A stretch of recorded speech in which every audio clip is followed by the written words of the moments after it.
Hello, welcome to Literature of the Americas. This is the first presentation that I'll have on certain concepts with our poetry unit, and this one is going to focus on figurative language. So let's start with the idea of figurative language here, and simply begin with a definition. So figurative language is what happens when deliberate word choices and visual choices are clear. When you can say, I trust that this word has been placed here. And there are technical terms for many of these features. We call these terms, not creatively, literary terms. And the examples of literary terms that I want to look at are diction, punctuation, anaphora, poetic line or line length, and alliteration. Two of these words, anaphora and alliteration, should be ones that perhaps you've never seen before.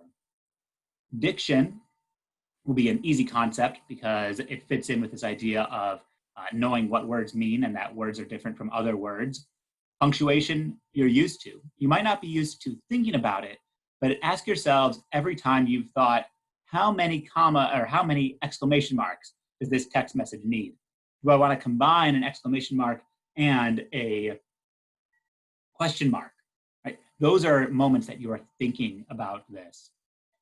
Poetic lines and line lengths is a visual clue that we'll talk about. It's not one that you'll see in very many poems, but in the poet that we'll be looking at, it is a little bit more frequent. And alliteration is simply what happens when you repeat the same sound in successive words. So we have an example poem that we will be using in order to explore the idea of these different figurative terms. And the way in which we're going to do that is by looking at a poem by the poet Walt Whitman. I won't be going into details about Walt Whitman at this point. We may return to part of his biography in another video or later, probably in class or even next semester, we'll get into some of the squirrelier parts of it. But for now, he offers us a poem that lets us exercise and practice these terms. Walt Whitman's When I Heard the Learned Astronomer.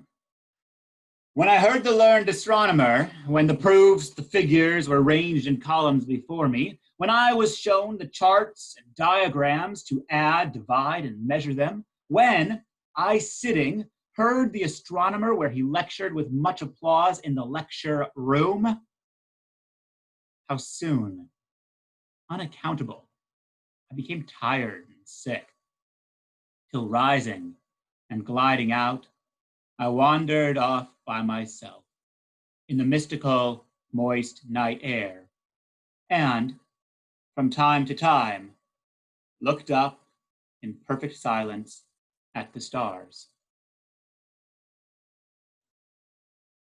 So the first thing that we might notice is that every time Whitman ends a line, he ends it with a comma. And so we have a series of commas, 1, 2, 3, 4, 5, 6, 7 of them, before ending with a period. So what do we see? Well, it's one sentence.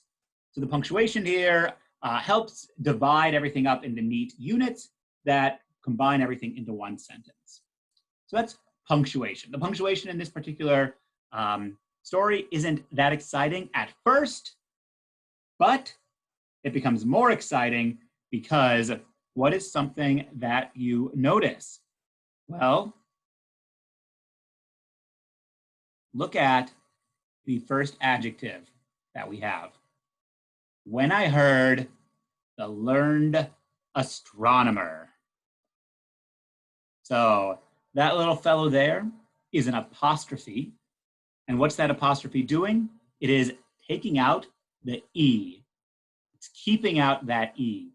And in doing so, it's making sure that we're going to pronounce the word as one syllable, learned, rather than learned, which might be a different poetic way of pronouncing that word. But Whitman is saying, no, like, this word is learned. It's also a colloquialism, right? It's a word that is like you would say it on the street in a colloquial manner, as opposed to high level diction. Something else exciting happens that we'll come to later on when we move through well, we can do it right now because we're not going through line by line. We already know what's going on in this poem. We have other words with this apostrophe shortening. So we have wandered and we have looked. And so we triangulate these three words: learned, wandered, and looked. What do they have in common? They have in common this apostrophe, which signifies the absent E. And then what it will end up doing is, over the two parts of the poem, it combines this idea of the astronomy being learned, which is not like the kind of learning that the speaker is going to undergo, because for the speaker, the way you undergo learning is you wander and you look. And so by using those apostrophes, we place the two halves of the poem into tension. Because yes, this poem divides very, very neatly into two parts. And the way in which we can understand that division into two parts is clear with the idea of the poetic line, or the line to length. You notice in the first line, it's very short, and then the lines get successively longer before they're of relative similar length. You'll notice the first line and the last line are almost the same. And so how then do we talk about this in terms of like raising an argument? Well, in the first line, what's happening to our fellow? Because of diction, deliberate word choice, we know that he's getting bored. So for instance, he's hearing the astronomer talk about all of these different words: proofs, figures, ranged in columns, organized is ranged, shown charts, diagrams to add, divide, and measure them. But what does he want to do? What does the speaker want to do? The speaker wants to look and experience the mystical in silence. And so we have applause up here, which is offset with silence, and we have the looking offset with the division, and the wandering offset with the measurements. And all of these numbers are the speaker getting bored, getting restless, and so everything extends. Notice a really nice use of repetition here, where we have the lectured and the lecture room. This is not a word that you need to know, but this actually has a technical, it's figurative language. It's called a figura etymologica, that is playing around with the etymological structure of a word. So just a fun fact. So we've had diction, deliberate word choice, and we're going to look at one more word for that in a second. We have had poetic line length, so that's good. And so we have left, and we have poetic line and punctuation. So we have left anaphora and alliteration. Anaphora is simply the repetition of a word at the start of successive lines. And so if we take a quick look, this just jumps out, I think, to most people. The first four lines all begin with when. When. Building up this idea of boredom that is culminating in kind of an explosive movement outside of the lecture hall to outside. And that's how you notice, because it comes with how. And so the anaphora acts to build this sense of increased almost anxiety as things get longer, and he notices more details. And the break in anaphora, or the shift out of anaphora, is what leads us to the second half of the poem, which is about the speaker going into nature for experience. And then finally, the last term that we have is alliteration. And alliteration is the repetition of sounds at the start of successive words. There's not a lot of alliteration in this particular poem, but we do have a really nice example with mystical, and moist. Mystical, moist. Those M's, that repetition of the M. And what does it do? Well, it makes things kind of calm.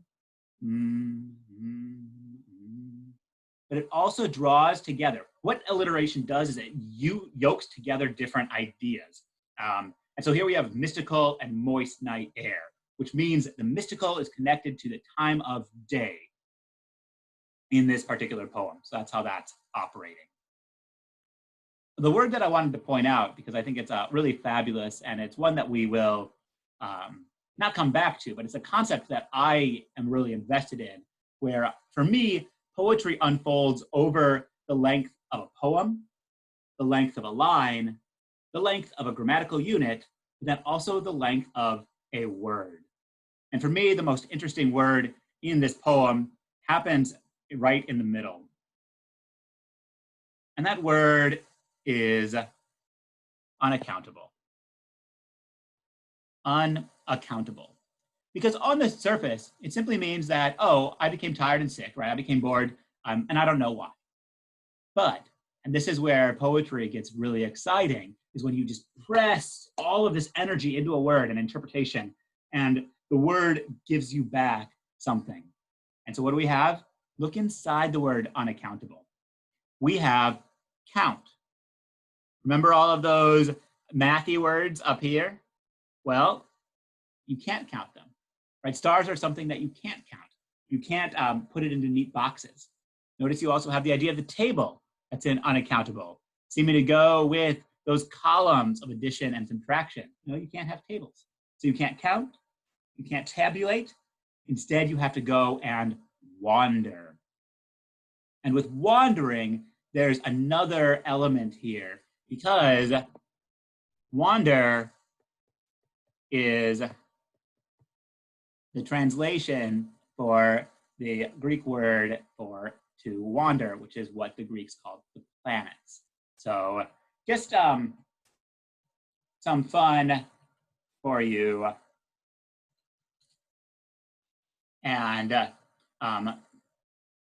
you go. So what do you do with all of this? Well, you know it, but you also have to practice it. It takes a while to start trusting yourselves. But I do want you to know that you have this ability, and you should get multiple colors out, because there's very little that's more fun than annotating. So what's coming up? Well, we're going to keep looking over the next 5 or so weeks at using figurative language, and we're going to start by just practicing to identify it. And over time, we're going to start using that figurative language to craft an argument. In this case, we could say Walt Whitman uses the break in anaphora to show the crack in the speaker's will to sit still and absorb knowledge passively in order to go experience knowledge for themselves. Other Whitman to look forward to over the next week is Walt Whitman's By the Bivouac's Fitful Flame. You will recognize one of our figurative terms there. Glimpse. There's a great punctuation in glimpse. I Hear America Singing. Beat, beat gives us some punctuation as well. Not as cool as glimpse, but it's still okay. Cavalry Crossing, more alliteration. And then a couple of excerpts from Song of Myself, which is one of Whitman's most well-known pieces. So I look forward to journeying with you on this, and we'll see you at the end of the poetic line.